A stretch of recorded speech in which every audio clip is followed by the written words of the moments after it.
ఓటుకు note issue Telugu రాష్ట్రాల్లో politics లో హీట్ పుట్టిస్తోంది. ఇద్దరు చంద్రులు కేసుల విషయంలో ఎత్తులకు పై ఎత్తులు వేస్తున్నారు.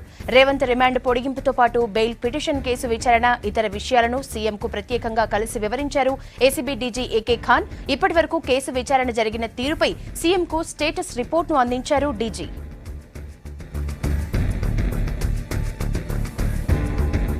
ఇక ఇదే ఇష్యూపై తన మంత్రివర్గ సహచరులతో పాటు స్టేట్ డీజీపీతో ప్రత్యేకంగా భేటీ అయ్యారు బాబు.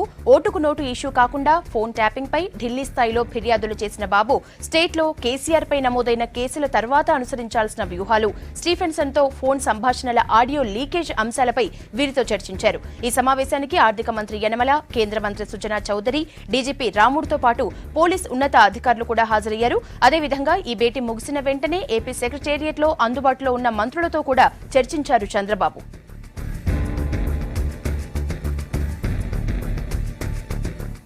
ఇద్దరు సీఎంలు ఉన్నత అధికారులతో భేటీ కావడంతో రెండు వైపులా పొలిటికల్ హీట్ పెరిగింది. పై చేయి సాధించేందుకు నేతలిద్దరూ తీవ్రంగా ప్రయత్నిస్తున్నారు. ఎవరికి వారు కేసుల విషయంలో ఏం చేయాలన్న దానిపై అధికారులతోనూ మంత్రివర్గ సహచరులతోనూ చర్చిస్తున్నారు. మొత్తం మీద రేవంత్ ఓటుకు నోటు ఇష్యూ పాలిటిక్స్ ను వేడెక్కించింది.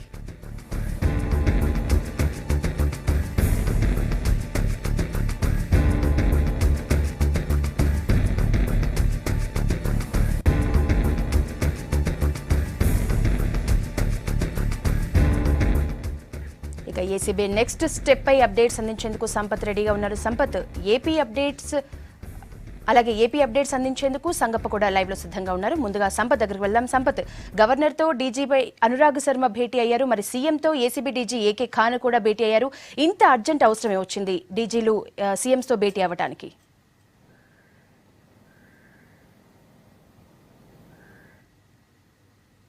ఏసీబీ కేసుకు సంబంధించి నోటుకు 5 కోట్ల వ్యవహారానికి సంబంధించి రోజుకో మలుపు తిరుగుతుంది. చకచక అడుగులు ముందుకేస్తున్నారు ఏసీబీకి సంబంధించిన అధికారులు. దీంట్లో ప్రధానంగా మొదటి నుంచి ఈ వ్యవహారానికి సంబంధించి ముగ్గురిని అరెస్ట్ చేయడం జరిగింది. రేవంత్తో సహా నిందితులను కూడా అరెస్ట్ చేశారు. దాంట్లో కేవలం వీడియో, ఆడియో ఎవిడెన్సెస్, అలాగే రెడ్ హ్యాండెడ్గా ఏసీబీ పట్టుకుంది బ్రైబ్ ఆఫరింగ్. అంటే దీనికి సంబంధించి పూర్తిస్థాయిలో prevention of corruption act 1988 12BC కింద కేసు నమోదు చేసి అరెస్ట్ చేశారు. కాబట్టి దీనికి సంబంధించి సబ్స్టాన్షియల్ ఎవిడెన్స్ అనేది మొత్తం కూడా కలెక్ట్ చేయాల్సిన అవసరం ఉంది. దానిపైనే కసరత్తు చేస్తోంది. ఈ నేపథ్యంలోనే ఓవైపు దీనికి సంబంధించి కేసుకు పూర్వపరాలను పూర్తిస్థాయిలో పరిశీలిస్తూ కేసును ఎస్టాబ్లిష్ చేయడానికి సబ్స్టెన్షియల్ ఎవిడెన్స్ అంటే మొత్తం కూడా డాక్యుమెంటేషన్ సంబంధించిన ఎవిడెన్స్ కలెక్ట్ చేయడం, సాక్ష్యాధారాలను సేకరించే పనిలో ఏసీబీ పడింది. దాంతో పాటుగా దీంట్లో కీలక సూత్రధారులుగా, పాత్రధారులుగా ఉన్నటువంటి వ్యక్తులకు సంబంధించి ఇప్పటికే ఆరా తీస్తోంది రేవంత్ రెడ్డి. ఈ డీల్ మొత్తానికి కూడా రేవంత్ రెడ్డి, సబ్స్టెన్, ఉదయ్ సింహలతో పాటు మరో వ్యక్తి 4 మొబైల్స్ని, కొన్ని ఇన్స్టాంట్ మొబైల్స్ని వాడినట్టు తెలుస్తుంది. దాంట్లో సిమ్ కార్డ్స్ను కూడా వేరే వాడారు. సో ఇట్లాంటి నేపథ్యంలో దాంట్లో వాడినటువంటి ఫోన్ కాల్స్ డాటా కూడా చాలా కీలకంగా మారుతుంది. ఫోన్ కాల్స్ డాటాను కూడా బేస్ చేసుకొని మరింత ముందుకెళ్తూ ఏసీబీ దర్యాప్తు వేగం పెంచాలని డిసైడ్ అయింది. సో ఇట్లాంటి నేపథ్యంలో నోటీసులు జారీ చేయడం, అలాగే సాక్ష్యాధారాలు సేకరించడం, వాళ్ళని డైరెక్ట్గా వాంగ్మూలాలు సేకరించడం అనేది కీలకంగా మారుతుంది. ఇది మొత్తం కూడా రాజకీయ పరమైనటువంటి అంశాలతో కూడుకున్నటువంటి విషయం కాబట్టి డైరెక్ట్గా ఏసీబీ డీజీ ఏకే ఖాన్ సీఎంకి మీట్ అయినట్టుగా మనకు ఆఫ్ ది రికార్డులో కొంత విశ్వసనీయ సమాచారం అందింది. దీంట్లో ఇప్పటివరకు ఉన్నటువంటి కేసుకు సంబంధించి స్టేటస్ రిపోర్ట్ని అందించారు. దాంతో పాటుగా ఇప్పుడున్నటువంటి పరిస్థితిని, అంటే ఫర్దర్గా ఎలాంటి స్టెప్స్ తీసుకోబోతున్నారు, అలాగే వాళ్ళు కలెక్ట్ చేసినట్టు ఎవిడెన్సెస్, స్టేటస్ రిపోర్ట్ ఎట్లా ఉందనే విషయాలపైన పూర్తి స్థాయిలో చర్చించారు. దీంతో పాటుగా రాజకీయ పరంగా దుమారం లేపుతున్నటువంటి వ్యవహారం ఉంది కాబట్టి దీంట్లో ఆరోపణలు, అభియోగాలు ఎక్కువగా వస్తున్నాయి. ఏసీబీ పైన అవాక్కులు చివాక్కులు ఎక్కువ అవుతున్నాయి కాబట్టి ఢిల్లీ రేంజ్లో, గల్లీ నుంచి ఢిల్లీ వరకు ఎక్కువగా హంగామా జరుగుతున్న కేసు కాబట్టి దీన్ని ఎస్టాబ్లిష్ చేయడంతో పాటుగా ఈ కేసుకు సంబంధించిన విషయాలన్నింటినీ కేంద్ర హోంశాఖకు పంపించడానికి ఏసీబీ రంగం సిద్ధం చేసింది. ఇప్పటికే దీనికి సంబంధించిన అన్ని ఆధారాల్ని, సాక్ష్యాధారాలు, అలాగే 4 రోజుల పాటు నిందితుల్ని కస్టడీలోకి తీసుకున్న తర్వాత వాళ్ళ యొక్క స్టేట్మెంట్లు మొత్తం కూడా వాటన్నిటి క్రోడీకరించింది. దాంతో పాటుగా కాల్స్ డాటాను, అలాగే ఆ రోజు మాట్లాడినటువంటి వాయిస్కి సంబంధించిన అంశాలను మొత్తం కూడా ఫోరెన్సిక్కి పంపించి కోర్టులో సబ్మిట్ చేసిన తర్వాత ఫోరెన్సిక్ వాళ్ళు వాటిని కలెక్ట్ చేసుకోవడం జరిగింది. తర్వాత దీనికి సంబంధించి వాళ్ళ వాయిస్ రికార్డ్ సంబంధించి శాంపిల్ని కూడా కలెక్ట్ చేసే ఆలోచనలో మొత్తానికి ఉన్నారు. సో ఇవన్నిటిని జరిగినటువంటి తీరుతెన్నుల్ని మొత్తం కూడా వివరిస్తూ చాలా కూలంకషంగా ఒక రిపోర్ట్ను తయారు చేసి సెంట్రల్ గవర్నమెంట్లో ఉన్నటువంటి కేంద్ర హోంశాఖకు పంపించేందుకు కసరత్తు చేస్తున్న నేపథ్యంలో ఈ విషయాన్ని సీఎంతో చర్చించినట్టుగా తెలుస్తుంది. దీంతో పాటుగా సబ్స్టెన్షియల్ ఎవిడెన్సెస్ అంటే డాక్యుమెంటేషన్ ఎవిడెన్స్ కూడా కలెక్ట్ చేస్తున్నారు. మరోవైపు నోటీసులు జారీ చేయాలన్నా లేదంటే వారెంట్లు జారీ చేయాలన్నా ముందస్తుగా తీసుకోవాల్సిన స్టెప్స్ ఖచ్చితంగా ఉంటాయి. దాంట్లో రాష్ట్ర ముఖ్యమంత్రికి నోటీసులో పెట్టాల్సిన అవసరం ఏసీబీకి సంబంధించి దర్యాప్తు సంస్థకు ఎక్కువగా ఉంటుంది. ఇదిలా ఉంటే మరోవైపు డీజీ అలాగే నగర కమిషనర్ కూడా గవర్నర్ కలిశారు. దాన్ని కూడా కొన్ని ఇప్పుడిప్పుడే చర్చిస్తున్నట్టుగా తెలుస్తుంది. మొత్తానికి దీంట్లో చాలా కూలంకషంగా ఒకే విషయాన్ని మనం చెప్పొచ్చు. ముందస్తు నుంచి అంటే దాదాపు వారం రోజుల క్రితమే నోటీసు ఇవ్వడానికి ఏసీబీ సిద్ధమైంది. ఆంధ్రప్రదేశ్ రాష్ట్ర ముఖ్యమంత్రిగా ఉన్నటువంటి చంద్రబాబు నాయుడుకి నోటీసు ఇవ్వడానికి సిద్ధంగా ఉన్నప్పటికీ ఒక అడుగు వెనకేశారు ఏసీబీ అధికారులు. దాంట్లో స్పష్టంగా కొంతమంది అధికారులు చెప్పినటువంటి వివరాలను బట్టి నోటీసు ఒకసారి జారీ చేసిన తర్వాత అంటే 160 సిఆర్పిసి కింద నోటీసు జారీ చేస్తారు. 161 సిఆర్పిసి కింద మొత్తం కూడా వాళ్ళు ఇచ్చినటువంటి వాంగ్మూలాన్ని రికార్డ్ చేస్తారు. సో ముఖ్యమంత్రి హోదాలో ఉన్నటువంటి వ్యక్తి చంద్రబాబు నాయుడుకు నోటీస్ ఇచ్చే ముందు పూర్తి స్థాయిలో గ్రౌండ్ మొత్తం కూడా సిద్ధం చేసుకోవాలనేది ఏసీబీ అధికారులు సిద్ధంగా ఉన్నట్టు తెలుస్తుంది. దానికి సంబంధించి డాక్యుమెంటేషన్ ఎవిడెన్సెస్ దాంతోపాటుగా ఫోన్లో మాట్లాడినటువంటి సంభాషణలతో పాటుగా వచ్చినటువంటి ఫోరెన్సిక్ రిపోర్ట్ ఇప్పటికే జూలై 2న ఈ ఫోరెన్సిక్ రిపోర్ట్ అందిస్తామని చెప్పారు. దానికి సంబంధించి ఏసీబీ డీజే డైరెక్ట్గా మాట్లాడి ఇది కొంత ఇంపార్టెన్స్ ఉన్నటువంటి కేసు, అలాగే చాలా ఫాస్ట్ ట్రాక్గా కేసును ముందుకు తీసుకెళ్లాల్సిన అవసరం ఉంది కాబట్టి వీలైనంత త్వరగా అంటే వారం నుంచి 10 రోజుల్లో దీనికి సంబంధించి ఫోరెన్సిక్ రిపోర్ట్ అందించాలనేది ఏసీబీ అధికారులు చెప్పినట్టుగా తెలుస్తుంది. సో మొత్తానికి ఆ రిపోర్ట్ ఒక్కటే బాకీ ఉంది. ఆ రిపోర్ట్ వచ్చిన తర్వాత దాన్ని కూడా క్రోడీకరించి సెంట్రల్ హోమ్ మినిస్ట్రీకి పంపిస్తారు. అప్పటి వరకు వాళ్ళ ప్రొసీజర్ పూర్తవుతుంది. తర్వాత పోలీసులు ఇండివిజువల్గా తాము డెసిషన్ తీసుకోవడానికి ఉంటుంది. నోటీసు సర్వ్ చేయడం లేదంటే వాళ్ళ గురించి వాంగ్మూలాలు తీసుకునే అవకాశం ఉంటుంది. సో ఇట్లాంటి నేపథ్యంలోనే ఏపీకి సంబంధించిన సర్కార్ కూడా అలర్ట్ అయింది. అక్కడ నుండి పోలీసు ఉన్నతాధికారులతో చర్చలు చేస్తుంది, మీమాంస చేస్తుంది. అంటే ఎలాంటి స్టెప్స్ తీసుకోవాలి, ఒకవేళ లీగల్గా వచ్చినటువంటి అంశాలను ఎట్లా ఎదుర్కోవాలనే విషయం పైన పోలీసు ఉన్నతాధికారులతో అలాగే న్యాయ సలహా తీసుకునేందుకు న్యాయ నిపుణులతో కూడా సలహాలు తీసుకుంటున్నారు. ఏదేమైనప్పటికీ ఏసీబీకి సంబంధించినటువంటి దర్యాప్తుకు సంబంధించి వేడెక్కడంతో మొత్తం కూడా కొంత అలజడి వాతావరణం అయితే కనుక్కుంది. ఏ క్షణంలోనైనా ఏసీబీ ఎలాంటి స్టెప్స్ తీసుకుంటుందో దానిపైన ఉత్కంఠ రేపుతోంది. ఇప్పటికే ఈ కేసుకు సంబంధించి పక్కా ఆధారాలతో ఆఫరింగ్ బ్రైబ్ అనేటువంటి కేసుతో ఒక ప్రజాప్రతినిధిగా ఉన్నటువంటి ఎమ్మెల్యే మరో ఎమ్మెల్యేకి లంచం ఇవ్వజూపడం, అదే సందర్భంలో ఏసీబీ పట్టుబడడం చాలా కీలకంగా మారిన కేసు కాబట్టి దేశం మొత్తం కూడా ఇటువైపుగా చూస్తున్నటువంటి నేపథ్యంలో కేసును ఎక్కడా కూడా నీరు గారకుండా పక్కా ప్రణాళికతో దాన్ని ఫిక్సప్ చేయడానికి ఏసీబీ అధికారులు ముందుకెళ్తున్నారు. డాక్యుమెంట్ ఎవిడెన్సెస్ కానీ పూర్తిగా ఉన్నటువంటి ఆధారాలను కానీ మొత్తం సేకరిస్తే కోర్టుల్లోకి వెళ్ళినప్పుడు కూడా తమకు చుక్కెదురు కాకుండా ఉంటుందనేది ఏసీబీ అధికారులు భావిస్తున్నారు. ఇదిలా ఉంటే మరో అంశం దీనికి సంబంధించి దర్యాప్తుకు సంబంధించిన అంశాల్లో ఒక కేంద్ర మంత్రి కీలకంగా వ్యవహరించారనేది చాలా స్పష్టంగా కొంతమంది అధికారులు చెప్తున్నారు. ఆయనకు సంబంధించి ఆ మొబైల్ సంబంధించి తన సహచరుడు నుంచి ఆ మొబైల్ నుంచి ఫోన్ చేసిన తర్వాతనే చంద్రబాబుకు ఆ మొబైల్ ఇచ్చి ఆ మొబైల్ నుంచి మాట్లాడించినట్టుగా వాళ్ళు నిర్ధారించారు. అలాంటి ప్రజాప్రతినిధులకు అంటే దీంట్లో కేవలం రేవంత్ రెడ్డి లేదంటే సీఎంగా ఉన్నటువంటి చంద్రబాబు నాయుడే కాకుండా మిగతా సంబంధించినటువంటి వ్యక్తులు ఉన్నారు. అంతేకాకుండా దీంట్లో చాలా డీప్గా మరో కొంతమంది ఎమ్మెల్యేలను ప్రలోభ పెట్టే రీతిలో మొత్తం కూడా నోటుకు ఓటు వేయడానికి పూర్తిగా సిద్ధమయ్యారు. ఇట్లాంటి నేపథ్యంలో దానిపైన ఏసీబీ పదును పెంచిందని చెప్పాలి. ఓకే సంపత్, మీరు కాసేపు లైవ్ లోనే ఉండండి. నెక్స్ట్ సంగప్ప దగ్గరికి వెళ్దాం. సంగప్ప, కేసీఆర్ ఖాన్ భేటీ తర్వాత వెంటనే బాబు కూడా మంత్రివర్గం వారితో అలాగే ఉన్నత అధికారులతో కూడా భేటీ అయ్యారు. మంత్రులతోనే అత్యవసరంగా భేటీ అయ్యారు. మరి ఇంత ఎమర్జెన్సీ మీటింగ్ ఎందుకు పెట్టారు బాబు?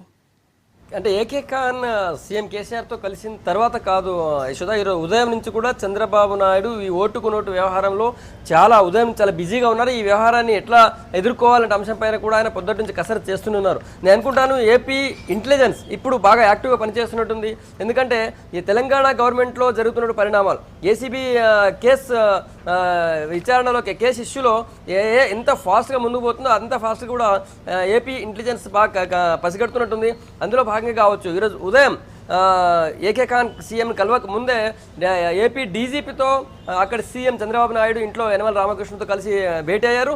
దాదాపు గంటకు పైగా చర్చించారు. అక్కడ చర్చించిన అంశాలు ప్రధానంగా బయటకు రాకపోయినప్పటికీ కూడా మనం బయట నుంచి ఒకటి గెస్ చేసే అవకాశం ఉంది. అదేంటంటే ఇప్పుడున్న పరిస్థితుల్లో ఒకవేళ తెలంగాణ గవర్నమెంట్ నుంచి ఏసీబీ నోటీస్ ఇచ్చినట్టయితే మనం ఏం చేయాలి, ఎట్లా యాక్ట్ చేయాలి ఒకటి. రెండవది, ఆల్రెడీ ఆంధ్రప్రదేశ్లోని చాలా పోలీస్ స్టేషన్లో కేసీఆర్ పైన కూడా కేసులు పెట్టారు. ఆ కేసులన్నిటిపైన కూడా వాళ్ళు సిట్ వేయాలనుకుంటున్నారు. సో అప్పుడు వెంటనే మనం ఏం చేయాలి, ఇటు కేసీఆర్ నుంచి అంటే తెలంగాణ గవర్నమెంట్ నుంచి నోటీస్ వచ్చిన మరుక్షణం ఏసీబీ నుంచి నోటీస్ వచ్చిన మరుక్షణం ఏపీ గవర్నమెంట్ నుంచి ఇక్కడ నుంచి పోలీస్ డిపార్ట్మెంట్ ఎట్లా యాక్ట్ చేయాలి అంశం పైన కూడా ఇలాంటి అంశాలపై చర్చించారు. అంటే ఒక రకంగా ఓవరాల్గా చంద్రబాబు నాయుడు ఒక విషయం డిసైడ్ అయ్యారంటే ఏంటంటే ఖచ్చితంగా తనకు నోటీస్ వస్తుంది, తనని తెలంగాణ పోలీసులు అరెస్ట్ చేసే అవకాశం ఉందన్న అభిప్రాయానికి చంద్రబాబు నాయుడు వచ్చారు యశోద. అయితే పక్కా కనిపిస్తుంది. అందులో భాగంగానే ఆయన ఫాస్ట్గా నెక్స్ట్ అటు నుంచి చిన్న డెవలప్మెంట్ ఉందన్న కానీ అంతకంటే ఎక్కువగా ఈయన ఎక్కువ థింక్ చేస్తున్నారు, ఎక్కువ చర్చిస్తున్నారు, ఎక్కువ మాట్లాడుతున్నారు, ఎక్కువ ప్లాన్ చేస్తున్నారు.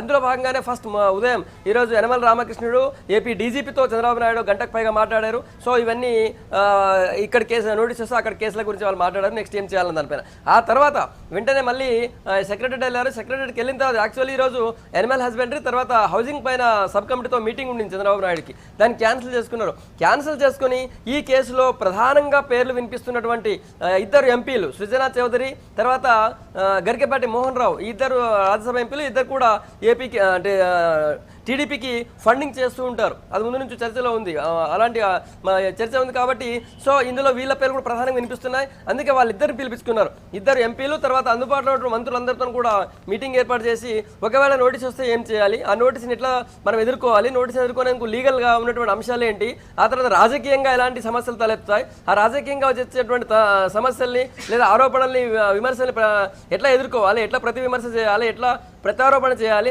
సో ఈ అంశాలన్నిటిపైన కదా రాజకీయంగాను ఆ తర్వాత లీగల్గాను రెండు అంశాల్లో కూడా మనం ఎట్లా ఎదుర్కోవాలన్న దానిపైనే సీఎం కేసీఆర్ ఇప్పుడు మా మంత్రివర్గ సహచరులు తర్వాత ఇద్దరు ఎంపీలతో చర్చిస్తున్నారు. ఎంపీలు ప్రధానంగా ఈ కేసులో పేర్లు వినిపిస్తున్నాయి బయట కాబట్టి ఆ ఎంపీలని పిలిచారు కాబట్టి ఖచ్చితంగా ఇది ఓటుకు నోటు వ్యవహారంపైనే చర్చిస్తున్నటువంటి విషయం కనిపిస్తుంది. ఒకటి యశోద రేవంత్ రెడ్డి అనేటువంటి పేరు ఒక రోజు 2 రోజులు మాత్రం వినిపించింది. ఇప్పుడు పూర్తిగా కేసీఆర్ చంద్రబాబు నాయుడు ఆరోపణ ప్రత్యారోపణలు చూస్తున్నట్టయితే డైరెక్ట్గా ఇప్పుడు కేసు పూర్తిగా చంద్రబాబు నాయుడు మెడకు చుట్టుకుంది. సో చంద్రబాబు నాయుడుని ఏం చేయబోతున్నారు, చంద్రబాబు నాయుడు దానికి ఏం చేస్తాడని దానిపైనే రెండు రాష్ట్రాలకు కూడా ఆసక్తి ఉంది.